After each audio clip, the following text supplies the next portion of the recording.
المصرية بروحها الجديدة ووزيرها نبيل العربي. أيها السيدات والسادة، مع نسيم الحرية وتحت مظلة الديمقراطية نرحب بضيوفنا الأفاضل اللي شرفونا النهاردة، وسوف يدير الندوة من على المسرح الزميلين أيمن سليمان والدكتور عماد تدرس. تفضل.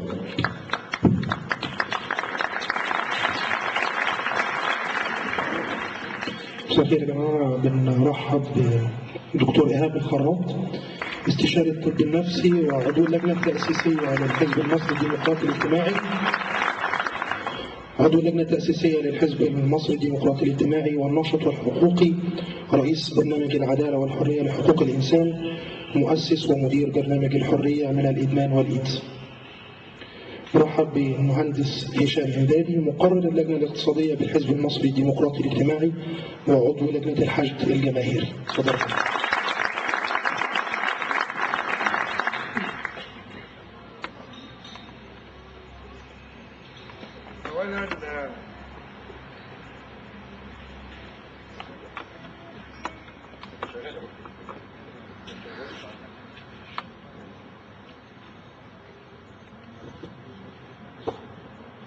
أولا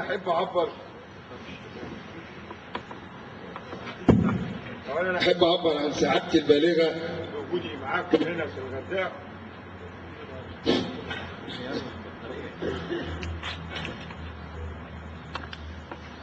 أحب أعبر عن سعادتي البالغة بوجودي معاكم هنا في الغردقة. مكان جميل، شعب جميل، إن شاء الله لقاء جميل.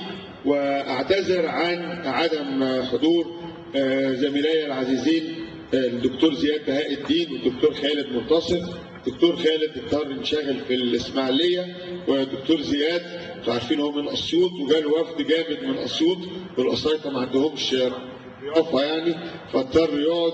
وبعت لكم اعتذار خاص، وأنا يعني هحاول أعوض مكان النجوم دول، ولكن يجب ان يعني واسف ان انتم هتقنعوا بينا انا وزميلي المهندس هشام، لكن ان شاء الله نحصل على ليله مثمره وجذابه. بقى الحزب المصري الديمقراطي الاجتماعي، انا اول لما اتعرفت عليه اتعرفت من خلال صديقي زياد، وهو لو تعرفوه من شباب الثوره ومن ائتلاف شباب الثوره، واللي دعاني للحزب زي ما دعاني للثوره الشباب. انا يوم 25 يناير كنت خارج القاهره، ومراتي كلمتني بالتليفون، كنت في شغلي يعني خارج القاهره، مراتي كلمتني بالتليفون قالت لي مي بنتك عايزه تنزل المظاهرات، اعمل ايه؟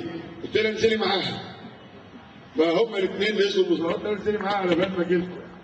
وبعديها احنا انضمينا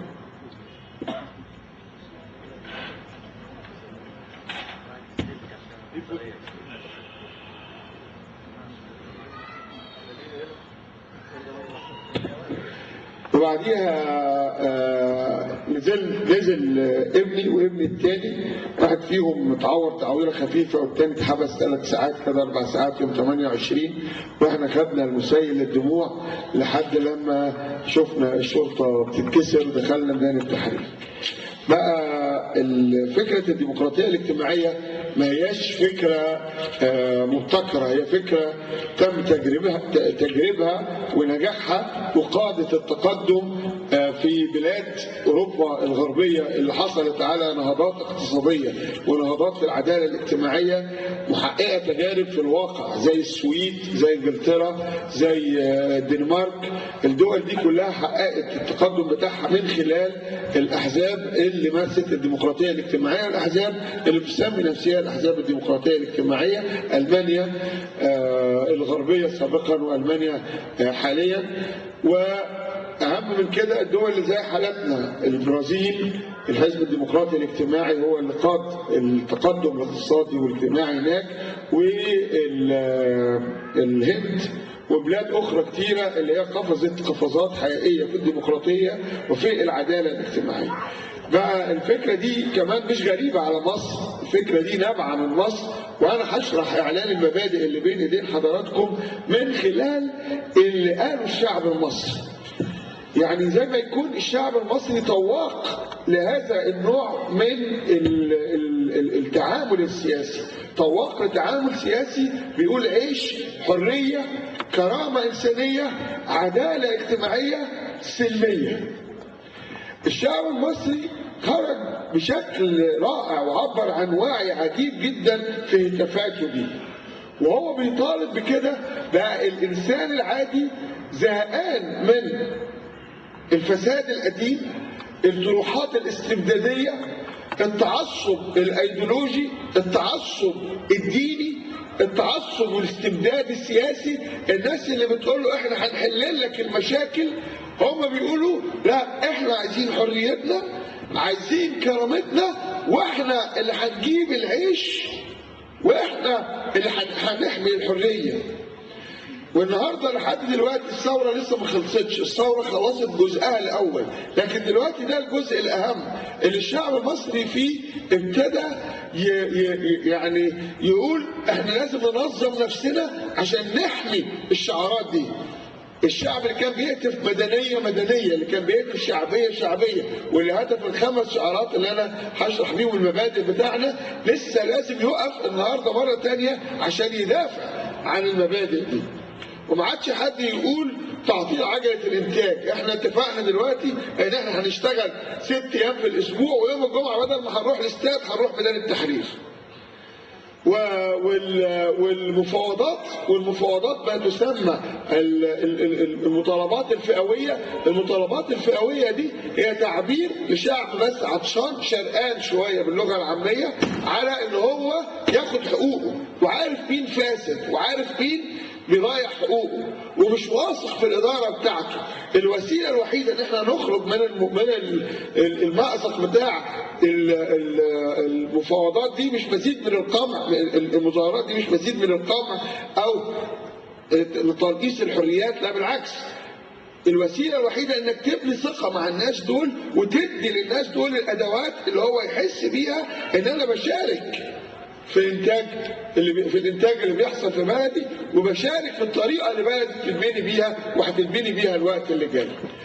اول شعار العيش والانتاج هيزيد. احد الخبراء الاقتصاديين الكبار في البلد وهو عضو معانا في الحزب بيقول لي المنطقه العربيه كلها بتطفو على استثمارات، على بحر من الاستثمارات اللي عايز مكان يستثمر فيه فلوسه، بما فيه فلوس المصريين، بما فيه فلوس المصريين في الخارج، بما فيه الفلوس العربية، بما فيه الفلوس الاستثمارات الأجنبية. لكن الجزء اللي كان بينفر الناس من الاستثمار هو الفساد.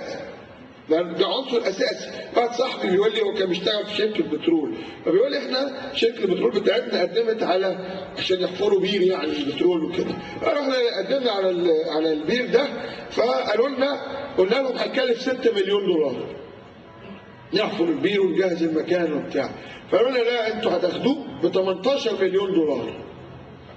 الشريك بتاعكم واحد من آل مبارك في الشركه دي اللي هو الشريك ده هياخد 11، وانا هاخد 1 وانت هتاخد ال6 اللي انت طلبته. فالنوع ده من الفساد كان بعض الناس بتتجاوب معاه، وناس ثانيه كانت بتقول لا احنا مالنا، احنا ما نقدرش ندخل بلد ممكن في اي وقت حد ياخد مني استثماري، ياخد مني شغلي لان في فساد. ولكن هنا لما نقول علشان الانتاج يزيد، مهم جدا ان في آلية فساد موجودة في ايد الشعب، مش موجودة مركزيا فقط. يعني في ادوات لحاجه اسمها في الديمقراطيه الرقابه الشعبيه، انك انت لما تبقى عارف ان المدير بتاعك فاسد او ان حد عمل عمليه زي كده، انت عندك ادوات تحاسبه. لما تبقى عارف ان المحافظ او واحد في مجلس المدينه او راس مال كبير او صاحب شركه كبير بياخد اراضي بشكل خاطئ، انت كشعب عندك القدره تتكلم وتاخد حقك. لما ده يحصل ده هيعمل ايه؟ ده هيزود الانتاج، لان الشخص الشريف هتتفتح قدامه ابواب انه يبدع، انه يشتغل. اللي عايز يطلع فلوس ويستثمر هيقدر يستثمر، والانتاج هيزيد مش هيقل. عشان كده حتى لما اتفتحت البورصه لقينا اجانب بيستثمروا في البورصه الايام اللي فاتت، لان هم حاسين ان دلوقتي مصر بالرغم من كل عدم الاستقرار القائم والطبيعي ان هو يقوم بعد الثورات، الا ان دلوقتي مصر بقت فرصه الاستثمار فيها احسن من الاول. كمان الحزب بتاعنا كل الناس هتتكلم عن صراحه، كل الناس اللي هيجي في حزب الوسط الزملاء الاعزاء اللي هيجوا في الاحزاب الثانيه، كل الناس هتتكلم على محاربه الفساد، اتفقنا عليه وما حدش هيتكلم غير كده. لكن الحزب بتاعنا كديمقراطيه اجتماعيه عنده الاليات وبيسعى لتدعيم الاليات اللي تدي قدره الشعب ان هو ينظم نفسه عشان يحارب الفساد. النقطه الثانيه اللي بتميز الحزب بتاعنا اللي هو عنده الاليات لتقويه الشعب وتقويه مش بس الابداع الفردي، الشخص المبدع. احنا عارفين انه